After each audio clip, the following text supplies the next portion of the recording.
На гробиштата во Скопски Бутел денеска беше погребан Амди Бајрам. Тој почина вчера на 64 годишна возраст, поради како што беше соопштено кардиоваскуларни проблеми. Но синоќ од Министерството за здравство информираа дека на Бајрам посмртно му бил извршен коронатест, кој покажал позитивен резултат. Следеше и апел на здравствените власти погребот на Амди Бајрам да се изврши според протоколите за починат од ковид, односно на закопот да присуствуваат само најблиските. Сепак, неколку стотици автомобили го испратија Амди Бајрам до вечниот дом.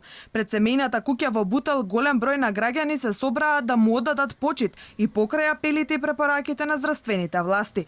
Имаше и полиција, но само да го контролира редот во сообраќајот. Во меѓувреме се отвори дилемата дали Амди Бајрам имал корона. Габриел, синот на Амди Бајрам, за дел од медиумите денеска изјави дека неговиот татко починал од мозочен удар и затоа веднаш им било предадено телото. Дополнително, тој тврди и дека 2 дена пред да почине, на Бајрам му било извршено ковид тестирање, кој покажало дека тој во себе го нема вирусот. Здравствените власти засега не излегоа со соопштение со кое би го демантирале својот став дека Амди Бајрам имал корона. Ако е така, прашањето е зошто институциите не најдоа начин или барем да се обидат да ги спроведат мерките кои сами ги воведоа, односно да се избегнат сите потребни ритуали, а закопот да се спроведе согласно с протоколите како превенција од понатамошно ширење на инфекцијата од COVID-19. Секако, водејќи сметка за чувствата на најблиските на починатиот Бајрам.